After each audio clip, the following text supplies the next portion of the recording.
Fine student, तो एक बहुत ही ज़्यादा इम्पोर्टेंट एडिटोरियल आया है, ठीक है, इनकम इनइक्वलिटीज़ को लेके, ठीक है। तो ये देखो बच्चे लोग, पॉलिटी एंड गवर्नेंस में भी हो सकता है, सही बात है, और ये तुम्हारा जीएस पेपर 3 में भी हो सकता है, जीएस 2 और जीएस 3 दोनों का ही सिलेबस हो सकता है ये, ठीक है। तो increasing economic inequalities goes on against the ethos of the constitution.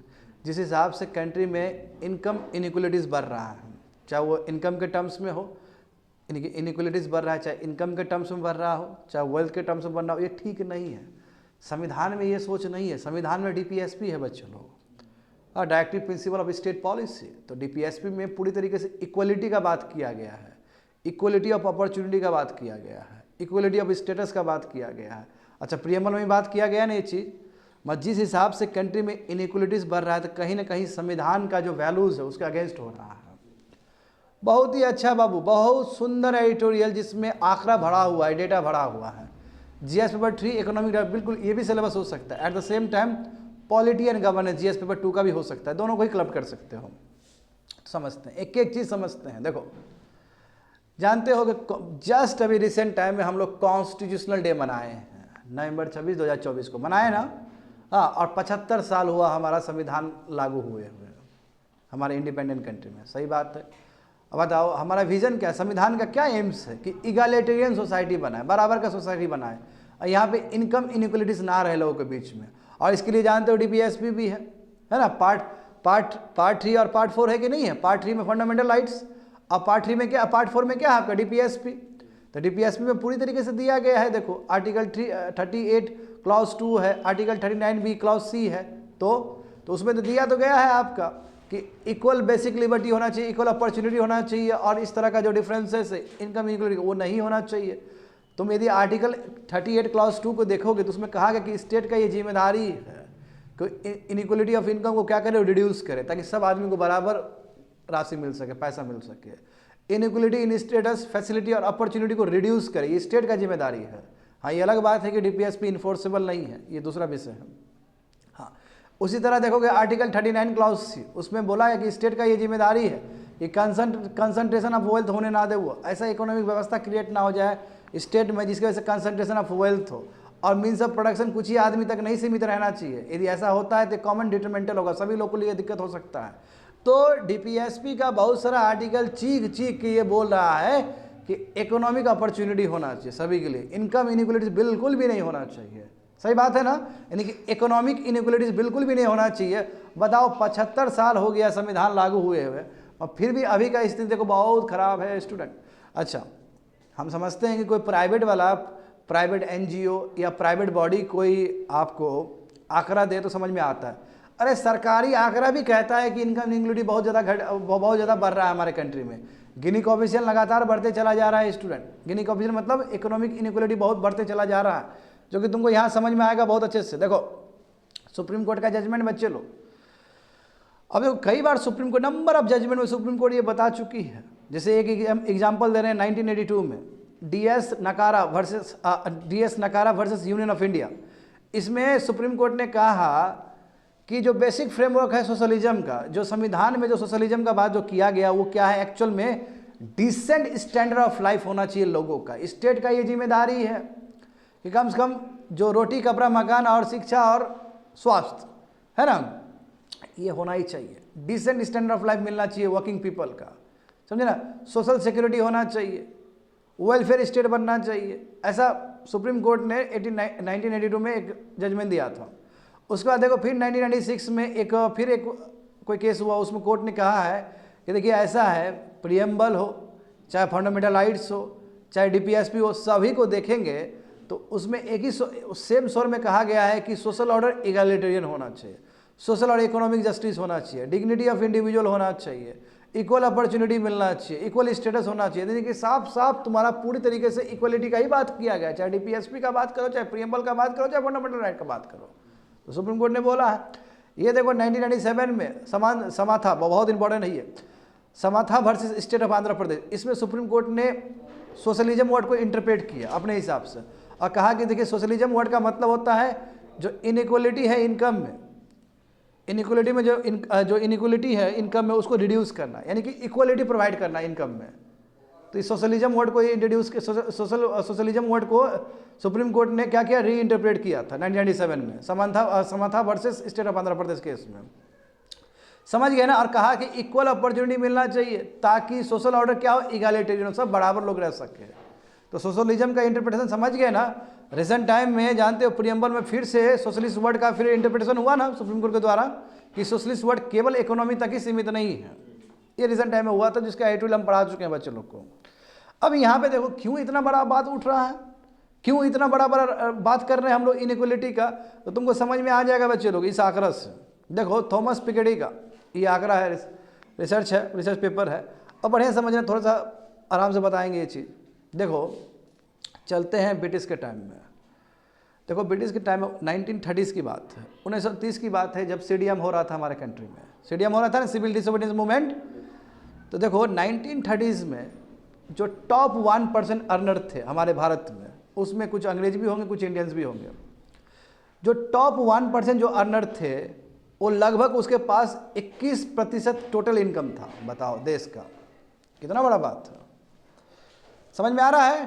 Top 1% जो अर्नर है, जैसे अभी बहुत बड़े अर्नर अंबानी अडानी है ना, उसी तरह उस समय 1% जो आबादी था, जो टॉप अर्नर था, उसके पास 21%, 21% टोटल इनकम था 1930s में। यानी हम कह सकते हैं 1930s में भी बहुत ज़्यादा ही इनकम इनइक्वालिटी था। बताओ 1% के पास 21% है नेशनल इनकम, बड़ी बात है कि नहीं है। हाँ 1980 आते आते ये घट गया, अच्छी बात है। 1980 क्या हुआ, देखो कि टॉप 1% के पास 6% टोटल इनकम रहा। तो ये देखो बहुत बड़ा ड्रास्टिक चेंज हुआ है 1980 आते आते, क्योंकि तब तक भारत आज़ाद हो चुका है। 1980 आते आते क्या हुआ बच्चे लोग कि 21% जो था वो घट के कितना हो गया, 6% हो गया। हम कहेंगे कि तो बहुत अच्छा बात हुआ, सही रास्ते पे जा रहे थे। क्यों? क्योंकि जब भारत आज़ाद हुआ तो नेहरू जी ने किस प्रिंसिपल को चुना, सोशलिज्म को चुना, स्टेट लेड इकोनॉमी। अब देखो फिर 1991 में क्या एलपीजी आया, और फिर एलपीजी ने क्या बेड़ा गर्क कर दिया।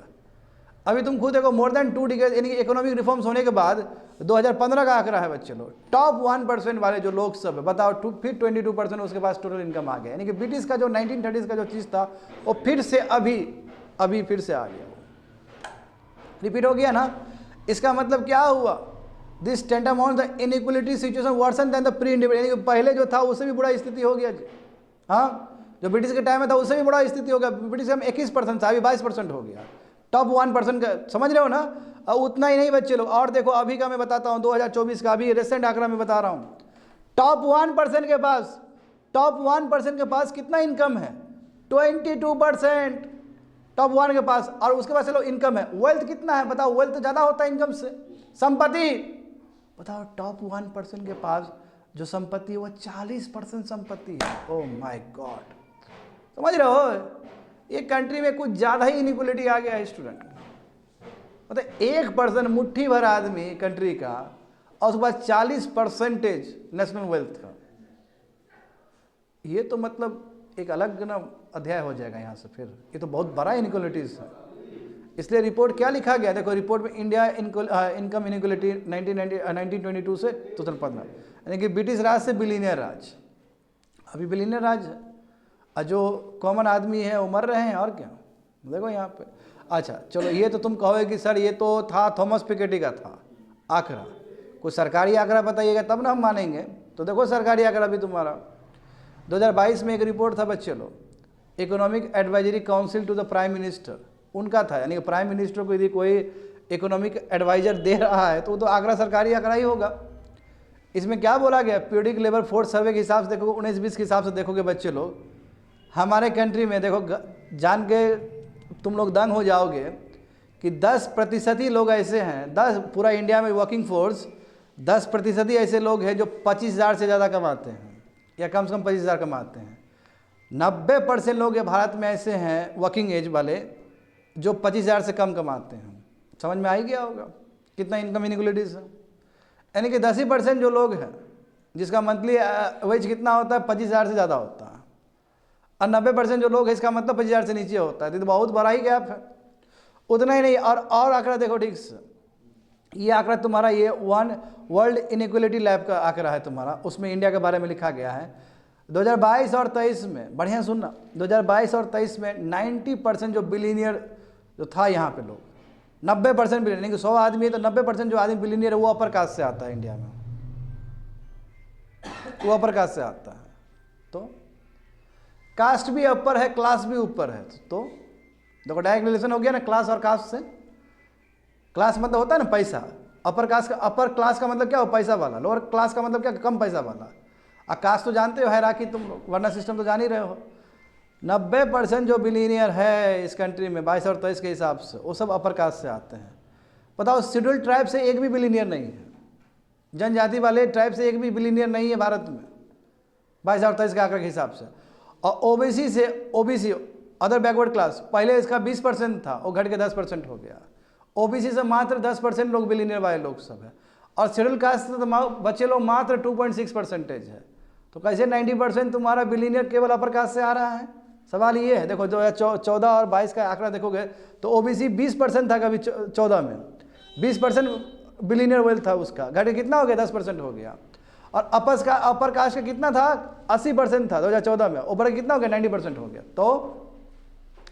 तो ऑक्सफोर्ड में भी यही कहा कि देखो कि 2000 में, ऑक्सफोर्ड इंटरनेशनल रिपोर्ट है ये, कि 2000 में हमारे कंट्री में 9 बिलीनियर थे और अभी 2023 में रिसेंट में 119 हो गया। अब बताओ 119 का 90% कौन है, अपर कास्ट से आता है।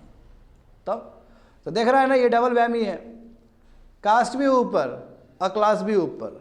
तो दोनों से कैसे लड़ पाओगे बच्चे लोग? तो ये तो डायरेक्ट संविधान का क्या, संविधान का जो आइडियोलॉजी है उसके विरोध है कि नहीं है, बताओ तो। हाँ, संविधान में ऐसा कोई बात ही नहीं लिखा गया है, संविधान का ये इथोस के अगेंस्ट है। तो कॉन्स्टिट्यूशनल जो आइडियोलॉजी वो वायलेट हो रहा है हमारा, इनइक्वलिटी लेवल बढ़ते चला जा रहा है, जो अभी देख रहे हो तुम लोग। कंसंट्रेशन ऑफ वेल्थ हो रहा है कुछ आदमी के बीच में, हो रहा है कि नहीं हो रहा है, बताओ तो।